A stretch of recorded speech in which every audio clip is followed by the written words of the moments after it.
Libro de Efesios, capítulo 6, versículo 10. Les había comentado la semana pasada que este mensaje tiene que ver con algo que el Señor le habló a mi hermano de sangre que está allá en Buenos Aires, Oscar sería para los uruguayos, nosotros le cambiamos el acento, o ustedes le cambian el acento, no sé cómo es la cuestión, pero allá le decimos Oscar. Y el Señor le habló, tuvo una visión estando en oración con el Señor que desencadenó en todo este mensaje. Vamos a basar un mensaje en una visión de una persona totalmente. ¿Por qué? Porque es algo que el Señor está hablando. Cuando usted lee las Escrituras, se encuentra leyéndolo a Pablo, leyéndolo a Juan, leyéndolo a Pedro en sus cartas, y usted va a leer experiencias que ellos han tenido con el Señor, cosas que Dios les ha hablado, cosas que Dios les ha instruido, y no podemos encerrar nosotros a Dios simplemente en 66 libros, porque Dios sigue estando vigente y nos sigue hablando y nos sigue enseñando. Entonces esto es algo en lo que Dios le trajo luz a mi hermano y trajo luz a la iglesia también, y sentí de parte de Dios que lo podamos compartir. En un momento él oraba al Señor y el Señor le muestra una visión en la que había un hombre que estaba encorvado de esta manera, y detrás de él había como una nube negra con puntos rojos que se posaba detrás de él y se metía por su espalda. Poco a poco envolvía su corazón y atrapaba todo su sistema nervioso. Entonces, después de eso, esta nube, luego de tocar el corazón y el sistema nervioso, bajaba hacia los pies. Y él le preguntaba al Señor: ¿qué es esto? ¿De qué se trata? Y el Espíritu Santo le dice: la armadura de Dios. Entonces vamos a leer Efesios 6:10 para que podamos recordar de qué se trata la armadura de Dios. Amén.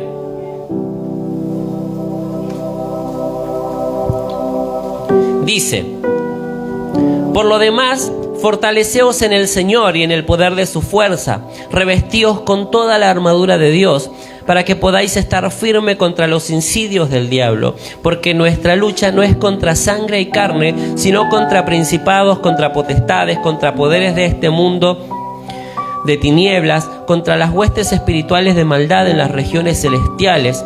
Por tanto, tomad toda la armadura de Dios para que podáis resistir en el día malo, y habiéndolo hecho todo, estar firmes. Estad pues firmes, ceñida vuestra cintura con la verdad, revestidos con la coraza de justicia y calzados los pies con el apresto del evangelio de la paz. En todo, tomando el escudo de la fe, con el que podréis apagar todos los dardos encendidos del maligno. Tomad también el yelmo de la salvación y la espada del Espíritu, que es la palabra de Dios.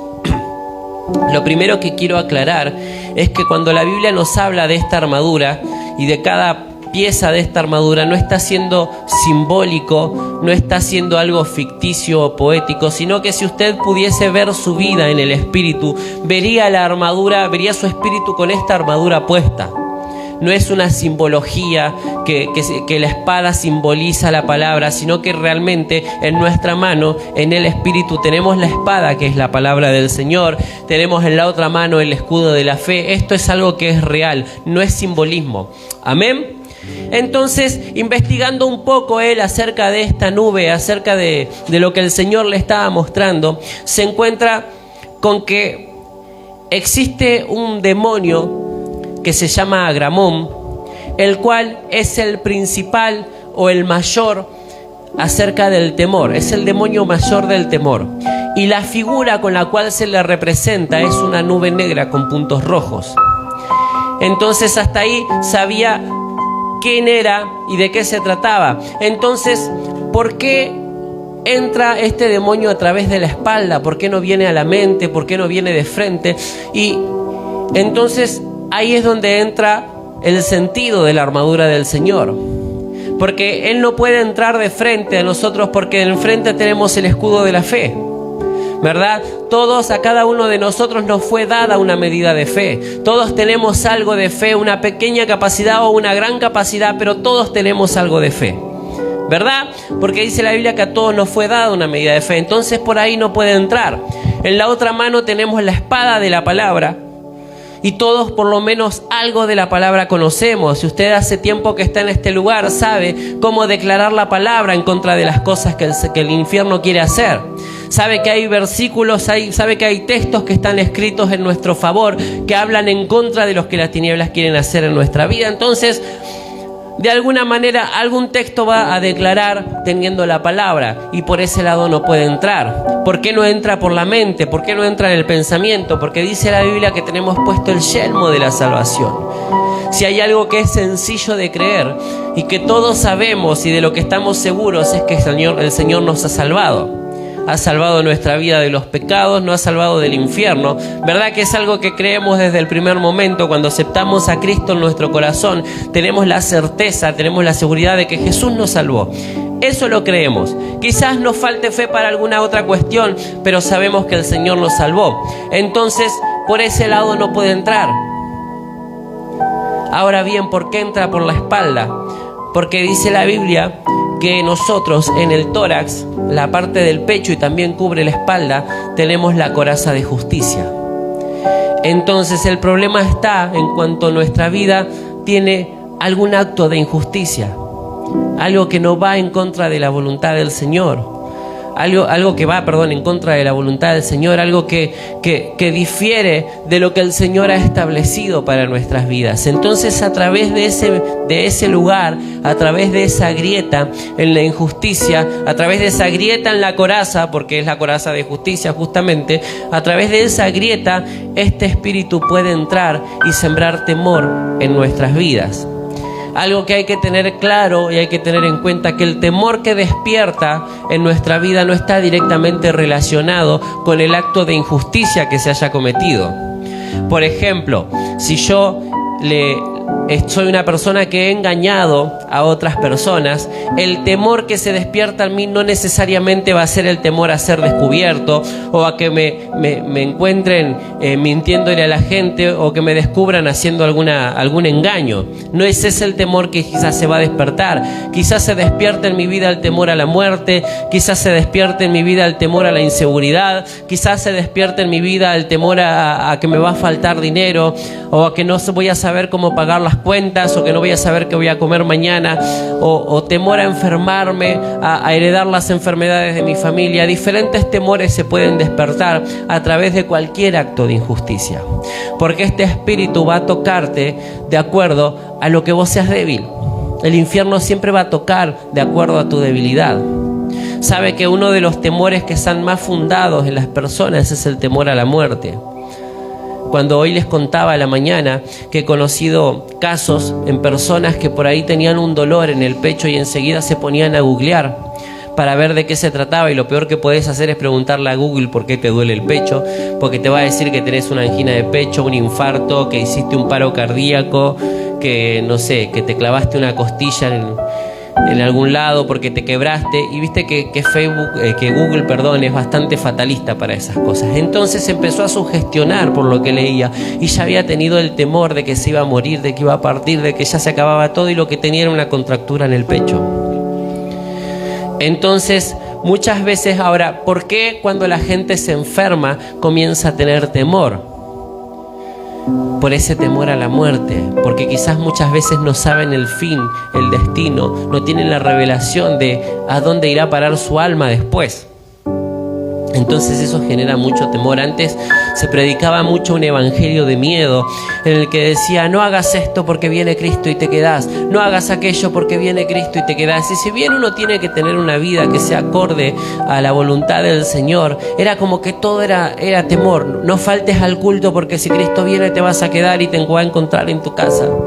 Y era todo un temor. Entonces la gente no estaba segura de su salvación. La gente no estaba segura de si se iba a ir con Cristo. Y entonces cuando agarraba alguna enfermedad o cuando le pasaba algo a su cuerpo, automáticamente tenían temor a morir, porque no sabían cuál era el destino de su alma. Pero no es la cuestión en esta tarde. Entonces, ¿qué pasa cuando este espíritu ya entró a través de esa injusticia? Una vez que entra, ataca el sistema nervioso, esto es de forma espiritual, para poder adormecerlo y luego abraza el corazón. Y cuando algo está adormecido no percibe con exactitud las cosas. El sistema nervioso, una de las cosas que hace es que vos puedas sentir los dolores. Les contaba a los hermanos hoy a la mañana que en un momento me fui a operar una de las muelas de juicio. Tengo las 4 muelas de juicio que me salieron mal. No sé si a alguien le sale bien igual las muelas de juicio, pero las mías salieron todas para adelante, por lo tanto las 4 tienen que salir con cirugía. Y cuando fui a hacer la primera, el médico, el dentista me pone la primera inyección para dormirme. Yo no sentía que hacía efecto, para mí me dolía todavía, me puso otra. Y después de un rato me dice, bueno, si no se te duerme te voy a tener que pinchar directamente el nervio. Y me pinchó el nervio también, que vi las estrellas, a Cristo, a los ángeles y a todos. Me pinchó ahí, no sentía que me dormía todavía y me metió 1 o 2 más, no sé qué. Ya la cuestión es que esperamos un rato y me dice, ya no te puedo pinchar más porque se te va a dormir todo. Te vas a pasar la anestesia.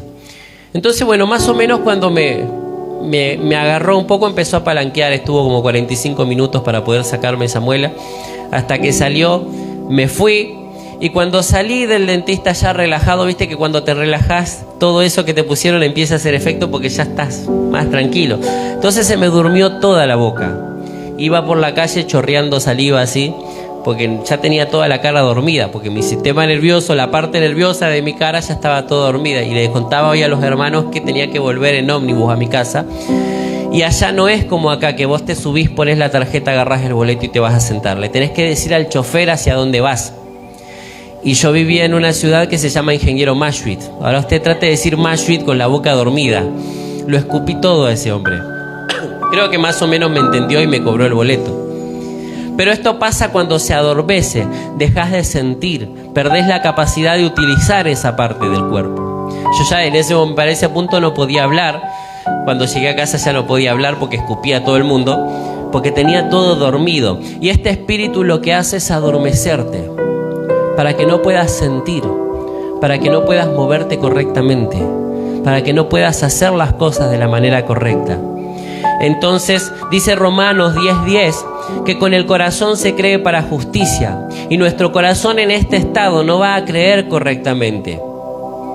¿Vieron cuando hay personas que por ahí saben que hacen cosas que no están bien delante del Señor, pero tratan de justificarlo? Dicen, pero el Señor sabe que a mí me cuesta. Pero el Señor sabe que yo soy así. Pero el Señor sabe que yo lucho con esto, pero tampoco hacen nada para poder cambiarlo. El Señor claramente sabe que nosotros hay cosas con las que luchamos, pero el asunto es luchar con esas cosas. Porque a veces decimos, yo lucho con esto, pero en realidad no estamos luchando, simplemente sabemos que está ahí y tratamos de justificar que el Señor me entiende, que el Señor sabe, que el Señor hace esto, el Señor me hizo así, sabe cómo soy, pero verdaderamente hay algo que no estamos haciendo bien. Entonces queremos tapar eso que quizás está mal y tratamos de justificarlo. Decimos, pero no es tan malo. Pero hay cosas peores, pero sigue estando mal, ¿verdad? Entonces ese corazón no está creyendo de la manera correcta. No está creyendo para justicia. ¿Me entiende hasta ahí? Entonces también dice cuál es el resultado de que esta persona no va a ver lo malo como realmente es y se va a permitir obras de injusticia, dejando la puerta abierta a este espíritu. Romanos 10:10 también dice que con la boca se confiesa para salvación. Y Jesús dijo que de la abundancia del corazón habla la boca. Si nuestro corazón comienza a corromperse por esta manipulación, ¿qué es lo que nuestra boca va a confesar? Nuestra boca va a dejar de hablar salvación, para comenzar a hablar derrota, para comenzar a hablar esclavitud, para comenzar a hablar las imposibilidades, para comenzar a hablar lo que cuesta en lugar de lo que estoy venciendo, para comenzar a hablar de lo que no logro en lugar de lo que estoy consiguiendo, en lugar de que Cristo ya me dio la victoria, porque mi corazón ya está corrompido por esto, porque estoy hablando a través del temor. ¿Qué es la salvación? La salvación, un sinónimo para la salvación es rescate. Jesús vino a rescatarnos del pecado del infierno, que es algo sumamente importante, pero también de cada situación que nosotros con nuestras fuerzas no podemos vencer. Cuando entra el temor a nuestra vida, primero trabaja en el corazón. Y como de la abundancia del corazón habla la boca, comenzamos a confesar lo que está en nuestro corazón. Comenzamos a confesar acerca de ese temor que fue implantado en nuestro corazón.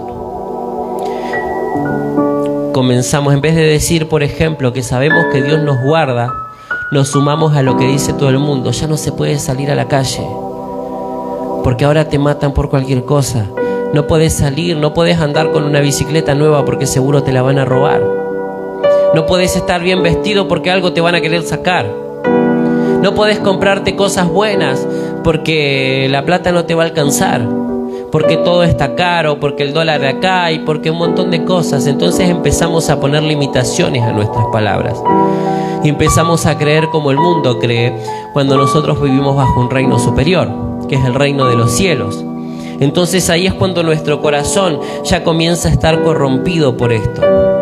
Hay personas que aceptan que por ahí, porque sus parientes tuvieron alguna enfermedad que es hereditaria, tuvieron al abuelo que tuvo diabetes y al padre que tuvo diabetes, y yo, bueno, seguramente voy a tener diabetes, dicen. Yo no, cancelo en el nombre de Jesús. Pero dicen, bueno, me va a tocar porque él tuvo, el otro tuvo, y bueno, y esto es hereditario, a todos nos pasa.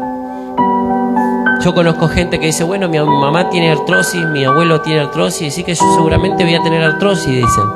Y se resignan a que eso va a suceder. Eso es cuando ya el temor, el corazón ya está corrompido y comienzan a hablar enfermedad, comienzan a hablar derrota, comienzan a hablar algo que Dios no dijo acerca de ellos. Están hablando acerca de un temor que está implantado en el corazón. Entonces, ¿qué va a pasar con la armadura que teníamos puesta? Este demonio entró a través de una obra de injusticia y no necesitó destruir nuestro escudo, el escudo de la fe, porque como ya estuvo en mi corazón, yo dejé de hablar fe y empecé a hablar derrota, empecé a hablar incredulidad. Entonces el escudo de la fe queda sin efecto y ya no lo uso más. ¿Qué pasa con la espada? Como ya no declaro la palabra, porque mi corazón está diciendo otra cosa, mi corazón está diciendo lo que el infierno dice en lugar de decir lo que Dios está diciendo, la espada de la palabra queda sin efecto porque yo la dejo de usar. Entonces, ¿qué pasa luego cuando con el casco de la salvación, con que Jesús me rescató? Cuando yo dejo de confesar que Jesús me rescató, de que Jesús me salvó, dejo de creer que Jesús me salvó, para empezar a creer lo que el temor me está diciendo, el casco de la salvación pierde su efecto y yo lo dejo de usar. ¿Me va entendiendo hasta ahí? Entonces, por una injusticia, este demonio logra despojarnos de toda la armadura y nos deja expuesto al resto de las potestades, porque yo lo dejé entrar a través de un acto de injusticia. A veces tomamos la injusticia como algo menor, como que bueno, pasó, se me escapó. Y uno puede equivocarse, uno puede errar, uno puede tener situaciones. El problema no está en cuando vos te equivocás, el problema está en cuando vos no le das importancia a ese error. Cuando vos decís, bueno, ya está, pequé, hice algo que al Señor le gusta, pero bueno, y no me arrepiento de eso y no lo remedio. Hay gente que dice, bueno, donde sobreabundó el pecado, sobreabundó la gracia, para justificar un pecado que no puede vencer o que no está queriendo vencer en realidad, pero no hace nada para poder dejar de hacer eso. No tiene una lucha, no tiene una intención de poder cambiar esas cosas. Entonces se quedan con que bueno, la gracia sobreabundó y el Señor sabe que estoy pecando, pero bueno, y yo soy así. Y le dejamos esa injusticia como algo menor, sin entender que este espíritu, como otros, entra y actúa de esta manera, haciendo un desorden en todo nuestro sistema, en toda nuestra vida. Sabe que en el cerebro hay una glándula que se llama amígdala, no las amígdalas de acá, sino que en el cerebro hay otra glándula que se llama amígdala también, que es la encargada de producir miedo en nuestra vida. Por lo tanto, cuando esta glándula se activa, y trae miedo a nuestra vida, es porque este espíritu ya se implantó, ya se estableció. Es porque el miedo ya está establecido. No es porque vamos a tener miedo, sino porque esto ya se estableció en nosotros. Entonces, si hablamos temor, es porque ya se ha manifestado en nosotros, y una vez que trabajó en el corazón y nos despojó de todo, baja a los pies. Porque dice la Biblia que yo tengo que calzarme con la predisposición, con el apresto de la predicación del Evangelio. Y cuando la palabra habla de calzado, no se refiere a dos cosas puntuales. Una es de pararme sobre algo sólido para predicar. Es de tener un mensaje sólido, de estar parados en la verdad, de estar cimentados en la verdad de Dios. Pero también se refiere a que yo me tengo que mover, a que yo tengo que avanzar. Dice la Biblia: ir por todo el mundo y predicar el Evangelio a toda criatura, y el que creyere y fuere bautizado será salvo. Hay algo que yo tengo que hacer, hay algo que yo tengo que hablar, y uno de los temores que se produce a través de esto es comenzar a dudar, si yo soy capaz de hablarle de Cristo a otra persona. Pero si yo estoy enfermo, ¿cómo puede ser que yo vaya y ore por otro enfermo? Pero si yo tengo situaciones económicas, ¿cómo voy a poder orar por la prosperidad de otro? Si yo a veces estoy triste, estoy angustiado, ¿cómo voy a poder orar para que otra persona se pueda gozar y pueda sentir el gozo del Señor? Y empezamos a cuestionarnos si somos capaces, si tenemos la habilitación para poder orar por otras personas, cuando no tiene que ver una cosa con la otra. Nosotros podemos estar viviendo diferentes procesos, pero también podemos orar por las otras personas. Algo que nos había pasado al poco tiempo de abrir en este lugar. Estábamos todavía medio a las trompadas con la economía. El Señor siempre suplió todo lo que tenía que suplir, pero es como que estábamos ahí, diría mi pastor, con la bendición del justo. Teníamos justo para todo, ni un poquito más. Teníamos justo lo que necesitábamos tener. Entonces estábamos todavía en esa lucha, y venían personas a que podamos ministrar.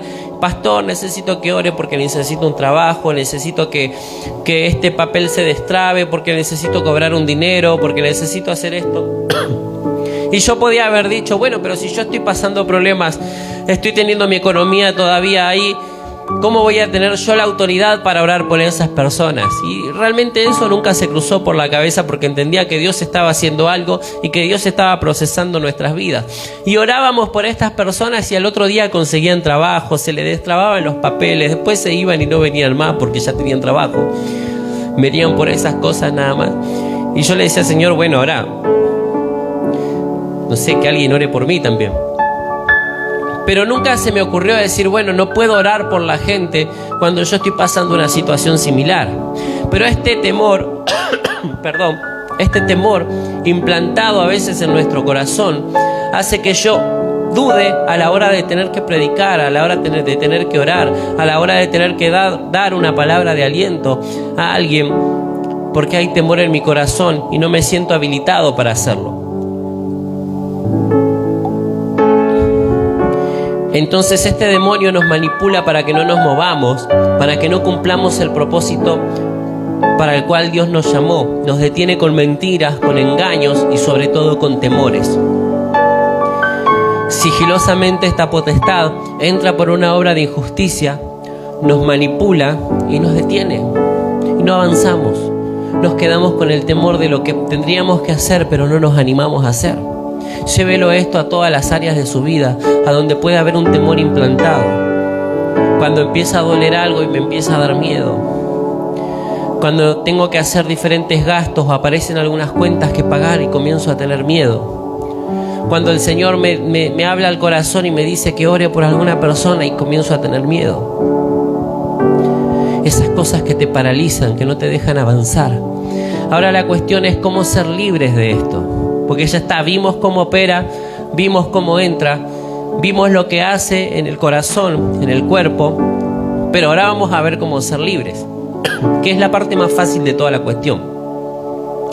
Entonces mi hermano, cuando hablaba con el Señor, le decía: bueno, Señor, seguramente tengo que reprender esto, porque viste que uno automáticamente ve demonio y es reprender, es decir, echar fuera al demonio. Te reprendo en el nombre de Jesús y se acabó la cuestión. Y al Señor le dice: no, este no. A los demás capaz que sí, pero a este no se arregla con reprender. Esto no se arregla con orar. No es que no hay que orar, pero ahí está, ahí se movió. Se arregla de otra manera. Y dice Primera de Juan 4:18, y le había errado al texto, que dice, entre otras cosas, que el perfecto amor echa fuera el temor. El perfecto amor, que es el amor del Señor, echa fuera el temor. Entonces, ¿qué es el perfecto amor? Dice la Biblia que cuando Él oraba por sus discípulos decía que ellos sean uno, así como nosotros somos uno. Por esto los van a conocer, por el amor que ellos se tienen. Cuando la palabra habla de la estatura del varón perfecto, no se refiere simplemente a cada uno de nosotros como seres completos, sino que se refiere también al cuerpo unido con Cristo como cabeza de ese cuerpo. Saben que todos sabemos que la iglesia es el cuerpo de Cristo, que somos la iglesia de Cristo, todos juntos aquí en Uruguay y en el resto de los países. Toda la iglesia es una sola iglesia y el cuerpo de Cristo, ¿verdad? Muchas veces hay personas con las que nosotros por ahí no nos queremos relacionar demasiado, porque estamos sugestionados. Hoy les contaba a los hermanos a la mañana que allá donde trabajo yo hay 2 talleres que reparan redes de pesca. Yo estoy en uno y después hay otro que está un poco más adentro del puerto. Y ellos trabajan hace muchos años ahí y se conocen entre todos los talleres de redes que hay en Montevideo.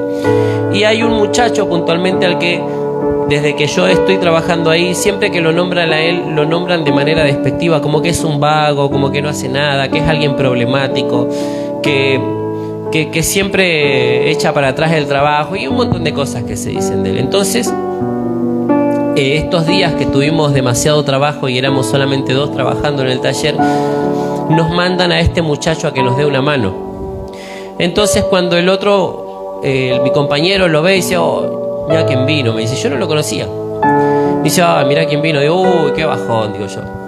Entonces empezó a trabajar y yo ya sugestionado por todo lo que venía escuchando hace meses acerca de él, decía, oh, está acá, qué bajón, y es así, que no ayuda y que no hace, y qué sé yo. Y en un momento el Señor me habla y expuso mi corazón, porque realmente yo le doy gloria al Señor por haber expuesto mi corazón. ¿Y a vos por qué te molesta? Si vos no lo conocés, si a vos no te hizo nada, si vos nunca lo viste, ¿por qué te inquieta el corazón? ¿Por qué pensás como los demás si vos no sabés quién es? Y es como que ahí me hizo el clic y digo, es verdad, tenés razón, Señor. Y le di gloria a Dios por exponer mi corazón, porque yo me estaba quejando de una persona de la cual no conozco, no sé nada, no lo había visto nunca, y simplemente era por ahí escucharlo hablar para tal vez entender el por qué él es de esa manera. Muchas veces nos pasa que sabemos algo acerca de una persona, de algún hermano de la congregación, y automáticamente ya no le queremos hablar. Lo tenemos en distancia ahí. Tratamos de no relacionarnos demasiado porque algo nos dijeron, o porque algo sabemos, o porque algo supimos. Y dejamos de amar a esas personas. Dejamos de relacionarnos. Dejamos de unirnos. Y sabe que esto no tiene que ver con ser amigos de todo el mundo. No tiene que ver con la amistad, tiene que ver con unidad en el espíritu, por entender que esa parte del cuerpo también hace que yo pueda funcionar. Todo mi cuerpo necesita estar unido para poder funcionar. Y cada parte de mi cuerpo es necesaria para que yo pueda funcionar correctamente. Aún las personas que son más difíciles de llevar, que nosotros entendemos o nos parece que son más difíciles de llevar, más difíciles de conversar, más difíciles de entender, son personas que Dios puso en este lugar o en cualquier otra congregación, que se conozcan por el amor que se tienen, que los conozcan por el amor que se tienen, dijo el Señor. ¿Cómo nos conocen a nosotros como iglesia? ¿Por cuán unidos somos como iglesia o por cuánto nos criticamos entre las congregaciones? ¿Por cuánto nos sacamos el cuero? ¿Por cuánto nos peleamos? ¿De qué manera nos conocen? ¿Cómo podemos echar fuera el temor si el perfecto amor no abunda dentro de nosotros? ¿Cómo podemos mostrar ese perfecto amor de Cristo si nosotros nos estamos sacando los ojos? Digo nosotros como iglesia de Cristo en general. No hablo de este grupo simplemente, hablo de toda la iglesia. Algo que tenemos que entender, que el mundo vive en temor. Nosotros muchas veces tenemos temores en nuestro corazón, y la forma de que ese temor salga de nuestras vidas y poder guiar a las personas a que ese temor salga es mostrándoles el perfecto amor. Que los conozcan por el amor que se tienen, dijo Jesús.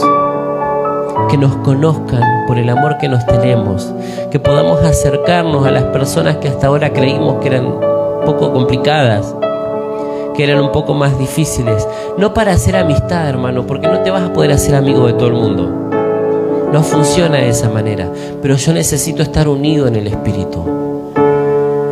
Necesito estar unido en el Espíritu, porque somos uno, una carne, un Espíritu, un Dios. Somos uno.